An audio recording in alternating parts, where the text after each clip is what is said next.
Hey, what's up guys? It's Rob. I hope you're having a great summer. Today I'm going to show you how to make the Origami Rose. This is a really fun model to make and it makes for an awesome gift. It was originally designed by Toshikazu Kawasaki, and even though it's a standard rose, it's still an advanced model and I don't recommend it for beginners. If you haven't seen my other origami tutorials like the paper crane, the origami butterfly, the gift box, or even the boomerang, I would check those out first by clicking on any one of these links. What you're going to need for this tutorial is a piece of standard printer paper, or if you have colored printer paper, that'll work fine also. I've split the tutorial into two parts, and this first part covers how to make the Origami Rose Base. So once you have a piece of paper or origami paper, you're ready to go. The first thing we need to do is to convert the printer paper into a square. So we're going to take this corner and we're going to align the top edge with the side edge by folding it across. Once it's neatly lined up, you can make a crease along this new fold here. And I want you to use your fingernail to make really sharp creases all throughout the rose tutorial because it will make folding the rose a little bit easier. Then you can remove this excess paper by either tearing it or cutting it. If you do cut it, it will come out a little bit neater. And you'll also have this excess paper, and you want to hold on to this excess paper because this is what we're going to use to make the stems of the origami roses. So once you have this paper, you can then unfold it, and you'll notice we have a crease going this way in the paper. So now we could take the upper left corner and fold it down to the lower right corner. Line it up as best you can, and then make a crease. So when you open up the paper, you'll now see that you have an X in it. Now you could take the top edge of the paper and fold it down to the bottom edge of the paper. And again, just make a crease and use your fingernail. So when you open it, you'll see you have an X and a horizontal line in the middle. What you want to do now is to take the top and bottom edges and fold it onto this midline that we now have. So take the top edge and fold it down to that midline and make a crease. And do the same with the bottom edge.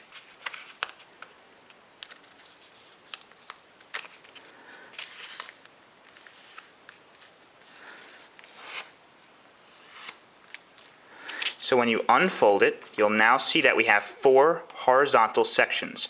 We're going to do the same going this way now, so just rotate the paper so that these lines are vertical, and then you could do the same by taking the top edge, folding the paper down in half, and make a crease. Open it up, and then once again fold the top and bottom edges onto the midline.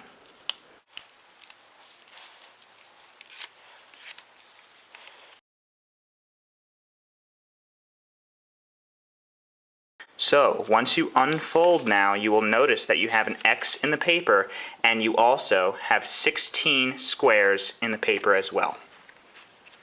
Once you have a piece of paper that looks like this, we're going to take the bottom half of the paper and fold it up to the top half and make sure everything is nice and flat. For the next fold, I'd like you to just visualize the distance between the bottom end here and this first horizontal fold, this distance here. Now, if you split that distance into thirds, we're going to fold up the very bottom third of the paper. So to help you visualize this, I have drawn on another model. Now, by all means, you do not have to draw on a model to understand this. However, I've just done this to make it easier for you to see. We're going to fold up the very bottom third of that distance. So you're going to fold it up just like that, and as you'll see, the amount that we have folded up, this space here, is the same space, same distance as the distance from the edge to that fold there. So we're going to fold the bottom edge up until the distance that we have folded up is equal to the distance that we have remaining to that first horizontal fold. Just like that.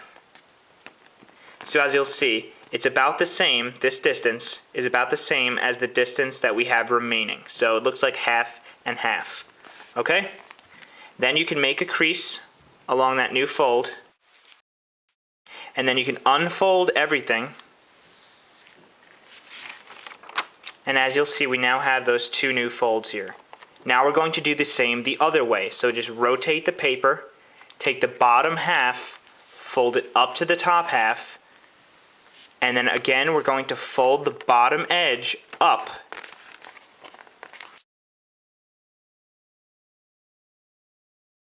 And as you'll see, you should see little squares here when you do that. Make a crease on this portion as well. Then when you unfold everything, you'll notice that it looks like this. Okay, so I've drawn 4 lines on those new creases that we've just created. Those 4 creases need to be mountain folds. So what you do is you just fold downwards on that crease here. And then you can also fold downwards on this crease. And now they're mountain folds. But in the middle, this crease here needs to be a valley fold. So a valley fold just means that it's folded upwards like that. So a mountain fold means that you're folding downwards on it. A valley fold means that it's folded upwards. So you have a mountain, a valley, and a mountain. And that creates what looks like an M. So just close those 2 creases together and then run your fingernail against both of them. And then do the same with the other 2. Fold downwards on this one. Fold downwards on this one here. And then just join the 2 by pushing downwards in the middle to create a valley fold in the middle. And then just run your fingernail against those 2 also. So it should look like this. Now we're going to flip the model over. And as you'll see, I drew a little box with a cross in it here. So what we're going to do is we're going to fold on one of the diagonals. It doesn't matter which one. So just fold like that. And I'm going to hold it. I'm going to hold the model now on the left side of this cross here. So I want to hold it like that. And as you'll see, this is kind of sticking up here. I'm going to push directly on the corner of this little box I have here. So if I push here like that, these are now valley folds, okay? And what you're going to do is you're going to lift this corner up in between these 2 folds here. What you want to first do though is you're going to push on that little line there. So you want to push on that line and you're going to pinch these 2 folds together, just like that. And now what you're going to do is you're going to lift up this corner in between these 2 folds. So you're going to lift up this corner in between those 2 folds, just like that. Okay, and then just give it a good crease. And then you're going to do the same with the left side now. They're directly opposite.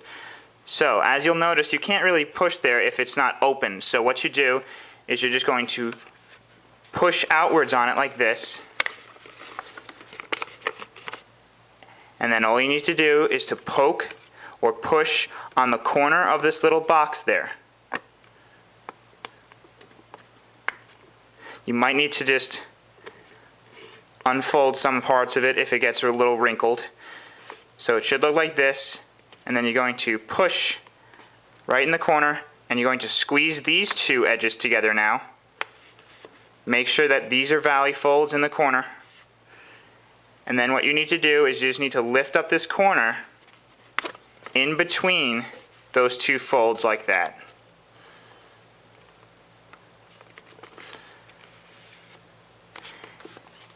And then just flatten it out like that. And you should have something that looks like this. Okay, so what we're going to do now is we're going to take this little tip here and we're going to fold it down so that it is flush with the rest of the triangle here. So just fold it down like this. until it's flush with the rest of the triangle, just like that.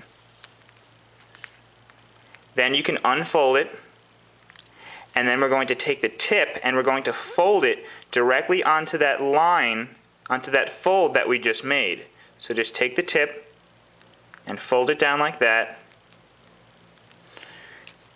and then you could just crease it really good also. And then you could unfold that part too. Now what we're going to do is we're going to pick up the model, and as you'll see, this is where we tucked in this corner here, and this is where we tucked in that corner. We're going to do the same with this corner and this corner now. So just hold it like this, and you want to take these two mountain folds now, the ones that are sticking up, and you're going to squeeze these two together, and now you should be able to lift this corner up in between those two. So just pinch these two together like that, and this is kind of forming what looks like an X here. So just pinch these two together now, lift this up, and then just give it a nice crease. Then these two you can also pinch together like that, and then you could lift up this corner in between those two creases.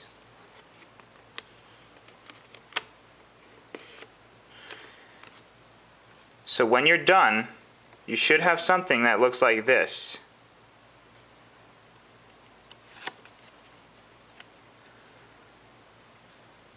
So what we're going to do now is we're going to flatten the model out, and we're also going to flatten these little mountain folds out. When we do that, we want to give them a counterclockwise spin. So this mountain fold is going to go up, this mountain fold is going to go to the left, this one's going to go down, and this one is going to go to the right. So what you need to do is just give this little X in the middle a counterclockwise spin like that, and then gently push down on everything. So you'll see here, this fold should be down, this one should be to the right, this one should be up, and this one should be to the left, just like that. And when you do that, this X should sort of stick up in the middle. And what you're going to do now is you're going to flatten this out. To do that, we're going to pull on two opposite parts of the X gently.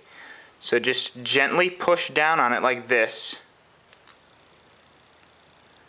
and then do the same with the other two. And it will sort of inflate or bubble up, and then what you can do is just gently push down on it until it flattens out and turns into a square.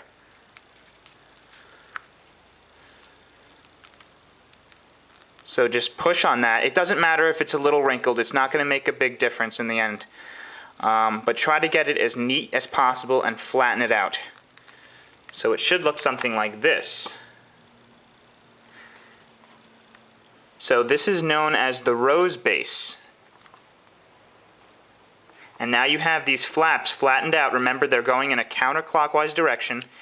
And when you flip it, you'll also notice you have 4 flaps here as well.